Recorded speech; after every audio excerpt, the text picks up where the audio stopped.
அல்ஹம்துலில்லாஹி வஹ்தஹு வஸ்ஸலாத்து வஸ்ஸலாமு அலா ரசூலில்லாஹ் அம்மா பஅத். அன்புக்குரிய சகோதரர்களே, இன்றைய இந்த பதிவினூடாக வியாபாரத்திற்கும் வட்டிக்கும் இடையிலான வேறுபாட்டினை புரிந்து கொள்வது பொருத்தமாக இருக்கும் என கருதுகிறேன். அன்புக்குரிய சகோதரர்களே, அல்லாஹு தஆலா சூரத்துல் பக்ராவிலே சொல்லுகிற பின்வருமாறு சொல்கிறார்: அஹல்லல்லாஹுல் பைஅ வ ஹர்ரம ரிபா. அல்லாஹு தஆலா வியாபாரத்தை ஹலாலாக்கி ஆகுமாக்கி வட்டியினை ஹராமாக்கி இருப்பதாக அல்லாஹ் தஆலா சொல்கிறார். எனவேதான் இந்த உலகத்தில் ஒரு மனிதன் ஒன்றை செய்வதாக இருந்தால் அதனுடைய முக்கியத்துவத்தை அவன் அறிந்து கொள்ள வேண்டும். அதே போன்று ஒன்றை விடுவதாக இருந்தால், அதிலிருந்து தவிர்த்து கொள்வதாக இருந்தால் அதனுடைய பாரதூரத்தை அவன் புரிந்து கொள்ள வேண்டும். எனவேதான் இங்கு வியாபாரத்தினுடைய முக்கியத்துவத்தினையும் வட்டி எவ்வளவு கொடூரமானது என்பதனது பாரதூரத்தை பற்றியும் புரிந்து கொள்வது பொருத்தமாக இருக்கும் என கருதுகிறேன். வியாபாரம் என்பது அதாவது உலகத்தில் காணப்படுகின்ற பொருளினை அந்த பொருளிற்கு ஈடான ஒரு பெறுமதியினை கொடுத்து பரிமாறிக்கொள்வதற்கு வியாபாரம் என்று வரைவிலக்கணப்படுத்துகின்றன. ஆனால் வட்டி என்பது ஒரு குறிப்பிட்ட கால தவணை அடிப்படையில் ஒருவருக்கு பணத்தினை வழங்கி அதனை மீளப் பெறுகின்ற பொழுது அதனை விட அதிகமாக பெறுவது வட்டி என்று வரைவிலக்கணப்படுத்தப்படுகிறது. வியாபாரத்தில் இரண்டு தரப்புகள் காணப்படுவார்கள். ஒன்று ஒரு பொருளினை விற்கக்கூடியவர், அடுத்தது அந்த பொருளினை வாங்கக்கூடியவர்.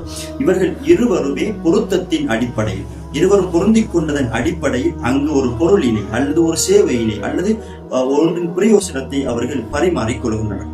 அதுபோன்று இங்கு அடுத்ததாக வட்டியினை பொறுத்தவரையில் வட்டியினை ஆராய்கின்ற பொழுது இங்கு பணம் உள்ளவர்கள், செல்வந்தர்கள் ஏழைகளினுடைய தேவைகளை தங்களது சுய லாபத்திற்காக அதனை அவர்கள் பயன்படுத்திக் கொள்கிறார்கள். எனவே கால தவணை அடிப்படையில் அவர்கள் பணத்தை கொடுத்து பெறுகின்ற பொழுது மேலதிகமாக அந்த கால தவணை முடிந்ததன் பிறகு அந்த பணத்தினை மேலதிகமாக அவர்கள் பெற்றுக் கொள்கிறார்கள். எனவேதான் இதற்கு ரிபா என்று சொல்லப்படுகிறது. இங்கு வியாபாரத்தை பொறுத்தவரையிலே வியாபாரம் செய்கின்ற ஒருவருக்கு இலாபம் நஷ்டம் என்கின்ற இரண்டு விடயங்கள் காணப்படுகின்றன. எனவே ஒரு மனிதன் வியாபாரம் செய்கின்ற பொழுது அவன் அல்லாஹ் மீது தவக்குள் வைத்தவனாக, அல்லாஹ் மீது அவனுடைய விடயங்களை பொறுப்பு சாட்டியவனாக அதில் இலாபத்தை அவன் நாடுகின்றான். வட்டியினை பொறுத்தவரையிலே அங்கு நிச்சயிக்கப்பட்ட இலாபம் மாத்திரமே காணப்படுகிறது. பணம் உள்ள ஒரு நபர் தன்னிடம் இருக்குகின்ற பணத்தினை மேலதிக பணத்திற்கு விற்குகின்றார். உதாரணமாக பணம் உள்ள ஒரு நபர் தன்னிடம் இருக்குகின்ற 100 ரூபாயினை ஒரு ஏழைக்கு, பண தேவை உள்ளவருக்கு 110 ரூபாய்க்கு விற்குகிறார், 10 ரூபாய் இலாபத்திற்கு விற்குகிறார். எனவே இஸ்லாத்தினுடைய கருதுகோளின் அடிப்படையில், புரிதலின் அடிப்படையில் ஒரு பணம் இன்னொரு பணத்தினை பெற்றெடுக்காது. பணம் என்பது மலடு, மேலதிகமாக ஒன்றை அதனால் உருவாக்க முடியாது. பண்டமாற்றிற்கான ஊடகமாக மாத்திரமே அதனை நாம் பயன்படுத்த வேண்டும் என்பதனை புரிந்து கொள்ள வேண்டும். அன்புக்குரிய சகோதரர்களே, வியாபாரத்தில் இரு மனிதர்கள் ஈடுபடுகின்ற பொழுது அங்கு மனிதர்களினுடைய தேவைகள் நிவர்த்தி செய்யப்படுகிறது. வட்டியினை பொறுத்தவரையிலே ஏழைகளிடம் இருக்குகின்ற பண தேவையுடையவர்களிடம் இருக்குகின்ற அந்த தேவையினை இங்கு பணம் உள்ளவர்கள் சுயலாபத்திற்காக பயன்படுத்திக் கொள்கிறார்கள். அங்கு எந்தவித பொருளும் கைமாறப்படுவதில்லை. எனவே இதில் ஒரு சாரார் மாத்திரம் இலாபம் அடைகின்ற, வெற்றி அடைகின்ற ஒரு நிலை மாத்திரம்தான் இந்த வட்டியிலே காணப்படுகிறது. வியாபாரத்தில் ஈடுபடுகின்ற பொழுது ஒரு பணம் அடுத்தவரிடம் கைமாறுகின்ற பொழுது அங்கு ஒரு உழைப்பு, ஒரு சேவை இந்த உலகத்தில் புதிதாக பிறக்குகிறது. ஒரு இலாபம் ஒரு மனிதனுக்கு கிடைக்கிறது.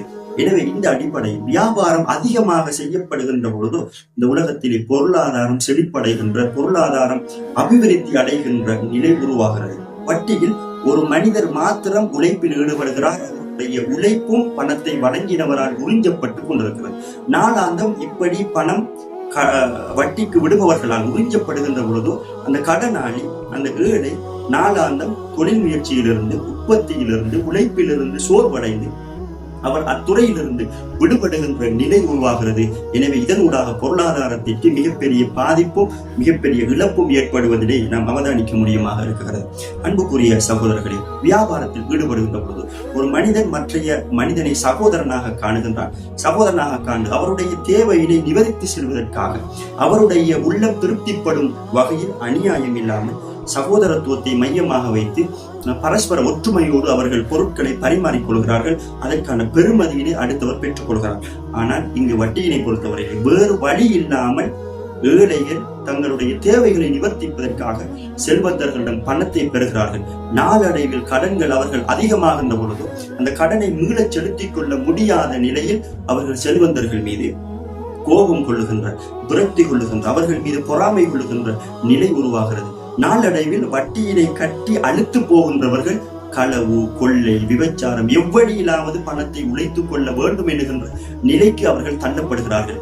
எனவே இந்த வட்டி என்பது ஒரு சமுதாயத்திற்கு மாத்திரமல்ல, அந்த நாட்டினுடைய பொருளாதாரத்திற்கும் மிக பாரதூரமான ஒன்று என்பதனை நாம் அறிந்து கொள்ள முடியும். அது மாத்திரமல்லாமல் நபி ஸல்லல்லாஹு அலைஹி வஸல்லம் அவர்களும் சரி, அல்லாஹ் தஆலாவும் சரி, வியாபாரம் செய்கின்ற பொழுது அநியாயத்தை அஞ்சிக் கொள்ள சொல்கிறார்கள்.